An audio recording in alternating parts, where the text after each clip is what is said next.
உள்ளாட்சி அரசு செய்தியால் இணைவோம்.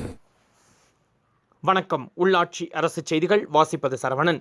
கோவை மாநகராட்சி நிர்வாகம் விதித்துள்ள 100% சொத்து வரி உயர்வை கண்டித்தும் சூயஸ் நிறுவனத்திற்கு குடிநீர் விநியோகம் செய்யும் உரிமையை வழங்கியிருப்பதை கண்டித்தும் திமுக மற்றும் மதச்சார்பற்ற முற்போக்கு கூட்டணி சார்பில் கோவை மாநகர காவல்துறையின் தடையை மீறி கருப்புச் சட்டை அணிந்து ஆர்ப்பாட்டம் நடத்தினர். ஆர்ப்பாட்டத்தில் ஈடுபட்ட 2000க்கும் மேற்பட்ட அரசியல் கட்சியினர் கைது செய்யப்பட்டனர். கோவை மாநகராட்சியில் உயர்த்தப்பட்ட 100% சொத்து வரி உயர்வை திரும்பப் பெற வலியுறுத்தியும் கோவை மாநகராட்சி பகுதிகளில் குடிநீர் விநியோகம் செய்யும் உரிமையை சூயஸ் நிறுவனத்திற்கு வழங்கியிருப்பதை கண்டித்தும் திமுக கூட்டணி கட்சிகள் சார்பில் கடந்த செப்டம்பர் மாதம் 27ஆம் தேதி முழு அடைப்பு போராட்டத்திற்கு அழைப்பு விடுக்கப்பட்டிருந்தது. ஆனால் சென்னை உயர்நீதிமன்றம் முழு அடைப்பு போராட்டத்திற்கு தடை விதித்தது. இதனைத் தொடர்ந்து இதே கோரிக்கைகளை வலியுறுத்தி செப்டம்பர் 27ஆம் தேதி ஆர்ப்பாட்டம் நடத்த திமுக கூட்டணி கட்சிகள் சார்பில் காவல்துறையிடம் அனுமதி கேட்கப்பட்டது. ஆனால் அதற்கும் அனுமதி வழங்கப்படவில்லை. இந்நிலையில் திமுக கூட்டணி கட்சிகள் சார்பில் சொத்து வரி மற்றும் சூயஸ் விவகாரங்களை கண்டித்து கோவை தெற்கு வட்டாட்சியர் அலுவலகம் முன்பாக அக்டோபர் 10ஆம் தேதியான இன்று கருப்புச் சட்டை ஆர்ப்பாட்டம் நடத்த அனுமதி கேட்டு காவல்துறையில் மனு அளிக்கப்பட்டது. நேற்று இரவு காவல்துறையினர் ஆர்ப்பாட்டம் நடத்த அனுமதி மறுத்தனர். இந்நிலையில் திமுக கூட்டணி கட்சிகள் சார்பில் காவல்துறை தடையை மீறி இன்று ரேஸ்கோர்ஸ் பகுதியில் உள்ள தெற்கு வட்டாட்சியர் அலுவலகம் முன்பாக கருப்புச் சட்டை அணிந்து ஆர்ப்பாட்டம் நடத்தப்பட்டது. சிங்காநல்லூர் தொகுதி திமுக சட்டமன்ற உறுப்பினர் கார்த்திக் தலைமையில் நடைபெற்ற இந்த ஆர்ப்பாட்டத்தில் விடுதலை சிறுத்தைகள், சிபிஎம், சிபிஐ, காங்கிரஸ், கொங்கு மக்கள் உட்பட மதச்சார்பற்ற முற்போக்கு கூட்டணி கட்சிகளை சேர்ந்தவர்கள் 2000க்கும் மேற்பட்டோர் கருப்பு சட்டை அணிந்து கலந்து கொண்டனர். இந்த ஆர்ப்பாட்டத்தின் போது சூயஸ் நிறுவனத்துடன் போடப்பட்ட ஒப்பந்தத்தினை திரும்பப் பெற வேண்டும், 100% சொத்து வரியினை திரும்பப் பெற வேண்டும் என்று வலியுறுத்தி முழக்கங்கள் எழுப்பினர். இதனையடுத்து தடையை மீறி ஆர்ப்பாட்டம் நடத்திய மதச்சார்பற்ற முற்போக்கு கூட்டணி கட்சிகளை சேர்ந்தவர்களை காவல்துறையினர் கைது செய்தனர்.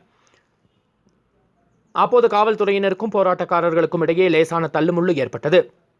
அப்போது பேட்டியளித்த திமுக சட்டமன்ற உறுப்பினர் கார்த்திக், சொத்து வரி உயர்வு உடனடியாக ரத்து செய்யப்பட வேண்டும், சூயஸ் நிறுவனத்துடன் போடப்பட்ட ஒப்பந்தம் ரத்து செய்யப்பட வேண்டும் எனவும் அதுவரை போராட்டம் தொடர் போராட்டமாக நடத்தப்படும் எனவும் தெரிவித்தார். காவல்துறையினர் ஒருதலைபட்சமாக செயல்படுவதாகவும் முறையாக போராட்டம் நடத்த அனுமதி கேட்டும் கடைசி நேரத்தில் அனுமதி மறுப்பதாகவும் கார்த்திக் குற்றம் சாட்டினார். ஆர்ப்பாட்டம் காரணமாக கோவை தெற்கு வட்டாட்சியர் அலுவலக சாலையில் போக்குவரத்து மாற்றம் செய்யப்பட்டிருந்தது. போராட்டத்தில் ஈடுபட்ட திமுக முன்னாள் அமைச்சர் பொங்கலூர் பழனிசாமி உட்பட மதச்சார்பற்ற முற்போக்கு கூட்டணி கட்சியினர் கைது செய்யப்பட்டனர்.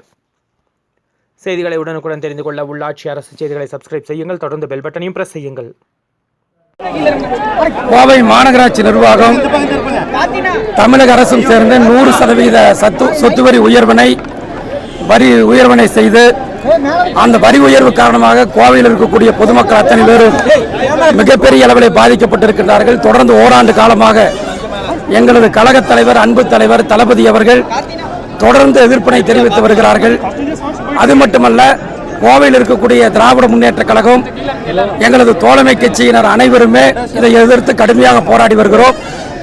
அதே மாதிரி பார்த்தீங்கன்னா, சூயஸ் என்ற வெளிநாட்டு நிறுவனத்திற்கு, பிரான்ஸ் நாட்டை சேர்ந்த நிறுவனத்திற்கு 26 ஆண்டு காலத்திற்கு கோவை மாநகராட்சி நிர்வாகம் ஒரு குடிநீர் விநியோக ஒப்பந்தத்தை வழங்கியிருக்கிறது. அந்த ஒப்பந்தத்தை உடனடியாக ரத்து செய்ய வேண்டும் என்று சொல்லி எங்களது கழக தலைவர், அன்பு தலைவர் தளபதி அவர்கள் இந்த ஒப்பந்தம் வெளியான உடனேயே கடுமையான கண்டனத்தை தெரிவித்தார்கள். அந்த சூயஸ் நிறுவனம் பொலிவியா நாட்டிலே, பல்வேறு உலக நாடுகளிலே விரட்டியடிக்கப்பட்ட, பல்வேறு விமர்சனங்களுக்கு உட்படுத்தப்பட்ட ஒரு நிறுவனமாகும். ஆகவே அந்த நிறுவனத்தை உடனடியாக, அந்த நிறுவனத்தோடு போட்ட ஒப்பந்தத்தை ரத்து செய்ய வேண்டும் என்று அறவழியிலே நாங்கள் போராடி வருகிறோம். இன்றைக்கு அறவழியிலே போராடுவதற்காக காவல்துறையிடத்தில் அனுமதி கேட்டிருக்கிறோம்.